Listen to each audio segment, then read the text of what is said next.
भाई साहब चाइना में Xiaomi 13 सीरीज लॉन्च हो गया है जिसमें दो फोन हमें मिलते हैं Xiaomi 13 एंड 13 Pro। लेकिन इंडिया वाले गीक बेंच में सिर्फ एक फोन की लिस्टिंग हुई है। इसका मतलब समझे थे? इसका मतलब ये होता है कि सिर्फ Xiaomi 13 Pro ही इंडिया में लॉन्च होगा, 13 नहीं। जब ये ससुरा लॉन्च नहीं होगा तो हम लोग बात करके क्या फायदा है? तो खाली Xiaomi 13 Pro की बात होगी। ठीक है, समझ गया। तो हमेशा की तरह शुरुआत करते हैं इसकी बिल्ड क्वालिटी से गाइस। तो इस फोन के यहाँ पे दो वेरिएंट देखने को मिलेंगे। सबसे पहले यहाँ पे सेरेमिक बैक और आगे में यहाँ पे गोरिल्ला ग्लास विक्टस की प्रोटेक्शन। दूसरा यहाँ पे लेदर फिनिश मिलेगा जो कि एक डुप्लीकेट लेदर है जिसको वीगन लेदर बोलते हैं, और आगे में गोरिल्ला ग्लास विक्टस की प्रोटेक्शन, और यहाँ पे लाइक एल्यूमिनियम की फ्रेम यहाँ पे दोनों में तो मिलेगी। लेकिन इस फोन का सबसे इंटरेस्टिंग पार्ट है इसका कैमरा, यानी 50 MP plus 50 MP plus 50 MP, यानी जो मेन कैमरा सेंसर होगा ना वो यहाँ पे एक नया वाला यूज किया है जिसका नाम है Sony IMX 989 जो कि एक 1 इंच सेंसर है, और टेलीफोटो लेंस भी यहाँ पे 50 मेगापिक्सल की मिलती है जो कि यहाँ पे 3.2x की यहाँ पे ऑप्टिकल जूम देगी। थोड़ा सा वियर्ड नहीं है 3.2x, और अल्ट्रा वाइड भी यहाँ पे 50 मेगापिक्सल का है। अब हम लोग मेन कैमरा सेंसर को थोड़ी सी डिटेल में जानते हैं। यहाँ पे Xiaomi वाले कह रहे हैं कि यहाँ पे ये 1 इंच सेंसर है, तो ये 1 इंच सेंसर है भी और नहीं भी।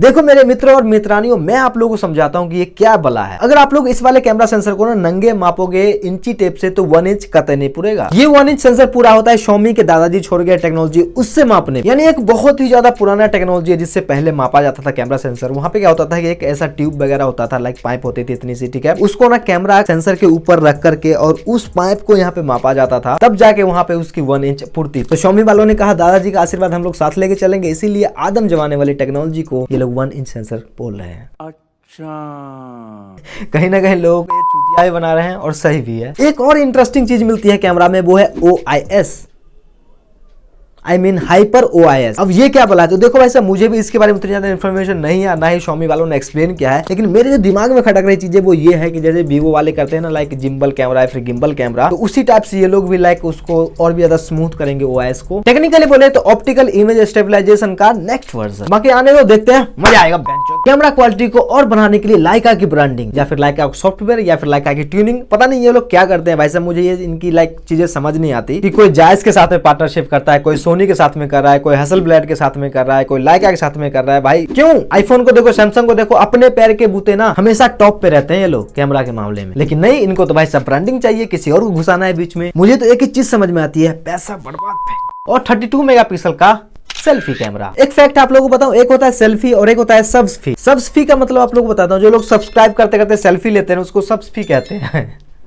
मैं गरीब हूँ। 6.73 इंचेस का LTPO OLED डिस्प्ले मिल जाती है 120 हर्ट्ज के साथ में, और ये कर्व डिस्प्ले है, और ये डॉल्बी विजन है, HDR10 प्लस को सपोर्ट करता है, 1200 निट्स की यहाँ पे पीक वाला ब्राइटनेस है, और इसकी रेजोल्यूशन 2K है भाई साहब। और यहाँ पे नई टेक्नोलॉजी जो कि ट्रेंडिंग में है PWM, ये उनको पता होगी जो हमारी पिछली वाली वीडियो देखे हैं। क्या आपने नहीं देखा? कोई बात नहीं, पुराना कैसेट प्ले कर रहे हैं तो देखो, जब हम डिस्प्ले की ब्राइटनेस काफी ज्यादा कम कर देते हैं तो वो फ्लिकर होने लगता है, यानी उसके पिक्सल के जलने और बुझने की जो टाइम होती है ना वो यहाँ पे कम जाती है, जिससे हमें नोटिस होने लगता है, लाइक आंखों से नहीं लेकिन कैमरा पे नोटिस हो जाता है। तो ये PWM जो टेक्नोलॉजी है ना वो उस फ्लिकर को कम करता है, जिससे हमारे लाइक प्यारे प्यारे नैनो को कम स्ट्रेस पहुंचती है। और ज्यादा फ्लिकर होता है तो यहाँ पे हमारे नाने नहीं भाई, नैन को ज्यादा दिक्कत होती है। ठीक है, समझ गया। डिस्प्ले के साथ साथ इसका दिमाग भी काफी ज्यादा तेज है क्योंकि इसमें मिलता है Snapdragon 8 Gen 2 mobile platform। अब ये कितना ज्यादा तेज है बताने की कोई जरूरत नहीं है, लेकिन इसके तेजी को और तेज करने के लिए UFS 4.0 के स्टोरेज और LPDDR5X की यहाँ पे रैम मिलती है। लेकिन एक चीज मुझे काफी ज्यादा नई लगी और काफी ज्यादा लाइक बेकार सी लगी, यहाँ पे GSM Arena पे मैंने देखा जो इसका बेस वेरिएंट था ना, यानी 8GB 128GB, वहाँ पे UFS 3.1 दिखा रहा था, और इसका अपर वाला वेरिएंट था ना उसमें हमें UFS 4.0 दिखा रहा था। अब ये चीज सच है या फिर नहीं है जो तो नहीं पता, लेकिन अगर सच हुआ ना तो मुझसे गालियां लिख लेगी।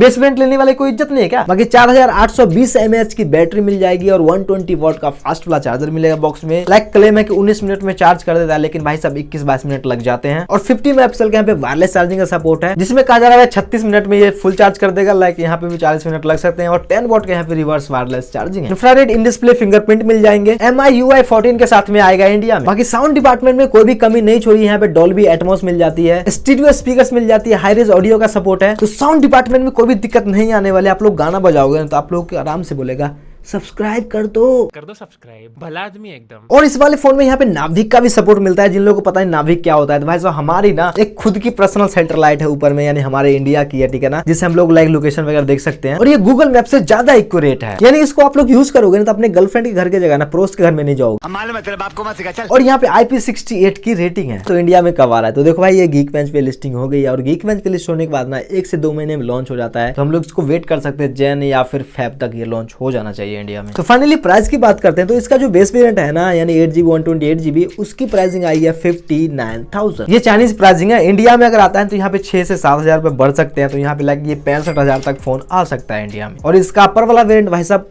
75,000 तक भी जा सकता है यानी 75,000। देखो भाई अगर मैं स्पेक्स के हिसाब से प्राइस को देखूँ ना लाइक ब्रांड वैल्यू को साइड में करके, तो भाई प्राइस काफी ज्यादा तगड़ी लग रही है मुझे। लेकिन उसमें हम लोग ब्रांड के ऐड कर लेते हैं ना तो काफी सारे लोग ये सोचेंगे, हेलो बाबू, जी बोलो। मैंने तुम्हारे लिए किडनी बेच के 75,000 का फोन लिया है। ओ थैंक यू बाबू, आईफोन होगा ना? अरे नहीं बाबू, Xiaomi का फोन लिया है। हेलो बाबू, ये फोन क्यों कट गई बे?